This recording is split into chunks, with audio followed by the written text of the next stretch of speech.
Allahabad express news सच का आधार। मैं हूं आपके साथ दिनेश शुक्ला। इस वक्त हमारे पास प्रयागराज के अंकित जी हैं। अंकित टार्जन के नाम से फेमस हैं, सांपों के मित्र हैं। अगर कहीं पर प्रयागराज में सांप निकलते हैं, कोई भी जानवर निकलते हैं, ये वहाँ पे पहुँचते हैं, उसको रिकवर करके बाकायदे सुरक्षित जंगल में छोड़ के आते हैं। जैसे एक मित्र की मदद करता है। हम अंकित जी से जानना चाहेंगे प्रेरणा कहाँ से मिली। क्या नाम है सबसे पहले आपका? मेरा नाम तो अंकित टार्जन है।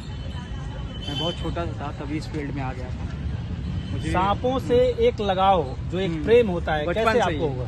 बचपन से ही मुझे लोग अक्सर सांपों को मार दिया करते थे, तो मुझे काफ़ी दुख होता था। लोग काटते थे, उनको जला भी दिया करते थे। तभी से मैंने डिस्कवरी देखता था, कैसे इनको बचाना है, कैसे जंगल में छोड़ना। डिस्कवरी मैंने देखा, वहीं से सारी प्रेरणा मुझे मिली, तो मैंने प्रयागराज में रेस्क्यू स्टार्ट किया। लगभग कितने वर्ष से आप ये कर रहे हैं? लगभग 15 हो गया, 15-16 साल। 16 साल हो गए। तो अभी तक प्रयागराज जनपद में आप किन किन क्षेत्रों में, ग्रामीण क्षेत्र में भी जाते हैं? हाँ, प्रयागराज से लगभग मैं 150 किलोमीटर कवर करता हूँ रेस्क्यू का। तो ये जो सांपों के बारे में आप बताते हैं कि ये विष नहीं है इनके अंदर, इसमें है, तो ये कैसे पहचान होती है आपको? कैसे, किस तरीके से आपको पहचान? सांपों का मतलब ये है कि नॉन वेनमस और वेनमस से हम लोग डील अलग करते हैं। अगर किसी को नहीं पता है कि ये सांप जहरीला है या नहीं, अगर मान लीजिए कॉमन इंसान है, आम आदमी है, तो उसके लिए सारे सांप जहरीले हैं। उन्हें हम पकड़ने के लिए, आगे जाने के लिए नहीं बोलेंगे। आप अपने अगल बगल के सर्प मित्र से कांटेक्ट करिए, वही आके उनसे स्नेक से डील करेगा। अगर आप पकड़ने की कोशिश करेंगे तो आप अपनी जान से हाथ धो बैठेंगे, क्योंकि आपको ये नहीं पता कि वो वेनमस है या नॉन वेनमस है। तो जैसे ये बताइए, ये आपने एक बड़ी बात कही है कि अगर किसी के घर में सर्प निकलता है तो वो सर्प मित्र से ही संपर्क करे। प्रयागराज में मुझे नहीं लगता आपके अलावा कोई और करता है। मैंने तो आज तक नहीं देखा। आपकी वीडियो में देखता हूँ, बहुत अच्छी लगती है। और क्या संदेश देना चाहेंगे जनता के बारे में? यही है कि मान के चलिए, अगर सांप निकलता है आपके घर में, आप मुझे कांटेक्ट कर सकते हैं। मेरा नंबर है 7317522546। और प्रयागराज में अगर सांप निकले कहीं भी, तो आप मुझे बिल्कुल भी ना मारे और अपने हाथों से पकड़ने का बिल्कुल भी ना सोचे। अगर आपके यहाँ कच्ची जमीन है तो आप कच्ची जमीन जरूर बनवाएं। अगर आपके यहाँ लकड़ी या कंडी या ऊपरी है तो उसमें हाथ बिल्कुल भी ना डालें। पहले डंडे से टटोल लें और मच्छरदानी का प्रयोग जरूर करिए, क्योंकि बरसात का मौसम अब चालू होने वाला है। सांप अक्सर अपने बिल से निकल के हमारे घर के अंदर ही जाएंगे, क्योंकि हमारे घरों में उनको खाना मिल जाता है। चूहे, छिपकली, मेढक उनका सबसे फेवरेट खाना है। अंकित भाई, एक अमूमन सी बात है कि गांव में लोग सांप हो या बिच्छी हो देख के डरते हैं, शहर में भी लोग डरते हैं। हाँ, आपका इतना एक कह लीजिए कि क्रेज जो सोशल मीडिया में देख रहा हूँ, सांपों के प्रति एक प्रेम, और उनको ले जाके बकायदे जंगल में आप छोड़ते हैं, तो ये तो कहीं ना कहीं एक परिवार से प्रेरणा मिली है या अलग से आपने कहीं पर ऐसा कुछ सीखा है? नहीं, कोई मुझे सिखाया थोड़ी नहीं। सिखाने का मतलब कि कोई सिखाएगा तो रिस्क है कि अगर किसी ने, हम ट्रेन किसी को करेंगे तो बहुत ज्यादा रिस्क हो जाएगा। अगर उसको कुछ डेड हो गया तो उसकी फैमिली हमको बोल सकती है। इसलिए हम इस फील्ड में किसी को ट्रेन नहीं करते। ट्रेन करेंगे, नॉन वेनमस से ही ट्रेन करेंगे, लेकिन वेनमस से डील करने की हम उसको कभी बोलेंगे नहीं, क्योंकि वेनमस से डील करने से सर्प मित्र, बहुत से सर्प मित्र अलग अलग जगहों पे बहुत ज्यादा लोग डेड हो चुके हैं। इसलिए हम नॉन वेनमस से आपको ट्रेनिंग दे सकते हैं, लेकिन वेनमस से आपको, मतलब वेनमस को छूने की अनुमति नहीं दे सकते। जैसे ये जो मैं देखता हूँ अलग अलग वीडियो सोशल मीडिया में बहुत सारी आती है, प्रदेश के कई जनपदों से आती है।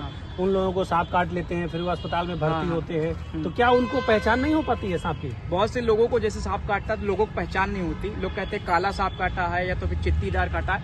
लोगों को नॉन वेनमस और वेनमस की अच्छी पहचान नहीं है। इसलिए अगर आपको सांप काटे तो आप झाड़ फूक के चक्कर में, ओझा के चक्कर में बिल्कुल भी ना पड़े। सीधा हॉस्पिटल ही जाए, अपने डिस्ट्रिक्ट हॉस्पिटल से ही कांटेक्ट कीजिएगा, क्योंकि वेनम को वेनम ही मारता है। एंटी वेनम ही एकमात्र ऐसा है जो आपकी जान बचाएगा। अगर आपने झाड़ फूक का सहारा लिया तो आप मौत के घाट उतर जाएंगे। झाड़ फूक सिर्फ उसी को बचाएगा जिसको नॉन वेनमस, बिना जहरीले वाले सांप ने काटा होगा। अगर वो बच गया वहां पे जाके, तो आप सोचेंगे इस बाबा ने इस बंदे को बचा लिया, तो आप जब जहरीला सांप काटेगा तो फिर भी आप उसी बाबा के पास जाएंगे। तभी इसी की वजह से लोगों की मौत हो जाती है। देखिए, जैसा कि आप सुन रहे थे अभी अंकित टार्जन जी को, इनका स्पष्ट रूप से कहना है कि सांप काटने के बाद आप अस्पताल जाएं, डॉक्टर के पास जाकर के परामर्श लें। ये जो ढोंगी बाबा होते हैं, पाखंडी होते हैं, झाड़ फूक करते हैं, इनके चक्कर में बिल्कुल भरोसा न करें। अंकित भाई, मैं एक चीज और जानना चाहूंगा, प्रयागराज में आप फेमस हैं, ऑल ओवर इंडिया आप फेमस हैं। कितने फॉलोवर्स हैं आपके फेसबुक में? देखो, फेसबुक में फॉलोवर नहीं, हमारी फैमिली है जी। फेसबुक में हमारी फैमिली लगभग 1.5 लाख की है। 1.5 लाख की फैमिली है? 1.5 लाख की फैमिली। तो ये आपका 0 से और 1.5 लाख का जो सफर तय हुआ है, लगभग आने वाले समय में ईश्वर करेगा मिलियन में भी होगा, 5 मिलियन होगा, बहुत आगे जाना है। तो क्या, कैसी खुशी जाहिर कर रहे हैं आप? बहुत ज्यादा हमें अच्छा लग रहा है। आप लोगों ने हमें बहुत ढेर सारा प्यार दिया। 1.5 लाख फॉलोवर मतलब मेरे लिए किसी जन्नत से कम नहीं है। बहुत छोटा सा था मैं इसी फील्ड में, मुझे आने का बहुत मन था। बायोलॉजी और जूलॉजी से मैं रिलेटेड भी हूँ। किसी जानवर को जब आप मारते हैं तो जब हम वीडियो देखते हैं लोग उसके आँखी फोड़ते हैं, उसको जला देते हैं, बहुत ज्यादा हमें दुख होता है। इसलिए प्रयागराज में 150 किलोमीटर मैंने कवर करने का ठाना है। एनी टाइम, रात हो या दिन, मैं आपके लिए हमेशा हाजिर हूँ। जो एक कह रहे हैं कि एक मिसाल आप पेश कर रहे हैं समाज में, जीवन में कैसा संघर्षपूर्ण आपका जीवन रहा, कि आपने क्या जीवन में संघर्ष किया, कुछ अपनी ऐसी बातें अगर बहुत मुझे से, शेयर मुझे स्नेक बाइट भी हुई। एक बार मुझे कोबरा ने काटा था, पर उसने वेनम नहीं डाला था। कभी कभी स्नेक अपना वेनम बर्बाद नहीं करते हैं। स्क्रैच बाइट थी, फिर भी हम हॉस्पिटल में 24 घंटा वहाँ पर लेटे थे, लेकिन मेरी बॉडी में कोई भी वेनम नहीं था, इसलिए मैंने कोई भी इंजेक्शन वहाँ पे नहीं लिया। अगर वेनम होता तो शायद मैं आपके बीच में अभी ना होता। मेरा जो काम है बहुत ज़्यादा रिस्की है। मैं आपको ये सलाह नहीं दूंगा कि आप अपने हाथों से सांप पकड़ें। आप अपने अगल बगल के सर्प मिट से ही कांटेक्ट करिए, तभी उस सांप को वो सुरक्षित ले जाके जंगल में वो खुद जाकर रिलीज करेंगे। आप उन्हें हाथ से पकड़ने की कोशिश बिल्कुल भी ना करिएगा। बहुत बहुत धन्यवाद अंकित जी। और अगले बार जब हम आपसे बातचीत करेंगे या आपका इंटरव्यू लेंगे तो हम उम्मीद करेंगे और हम भी चाहेंगे कि कोई सांप ऐसा आप लेके आए जैसे रेस्क्यू होता है, तो जैसे कोई भी रेस्क्यू होता है हम आपसे कांटेक्ट करेंगे, हम आपको डायरेक्ट स्नेक दिखाई देंगे लाइव। तो जैसा आप देख रहे हैं अंकित टार्जन जी हैं, प्रयागराज के बहुत ही शानदार व्यक्ति हैं। निस्वार्थ निःशुल्क जो है समाज की सेवा करते हैं, रात हो दिन हो हर वक्त लोगों के पास पहुंचते हैं। और इनका एक ही संदेश है कि आप सभी लोग सांप को हाथ ना लगाएं। अगर कहीं पर सांप दिखाई दे तो अंकित जी से आप संपर्क करें, ये वहां पर पहुंचकर सांप को पकड़ लेंगे, उसके बाद सुरक्षित उसको जंगल में छोड़ देंगे। संदीप यादव के साथ दिनेश शुक्ला, प्रयागराज।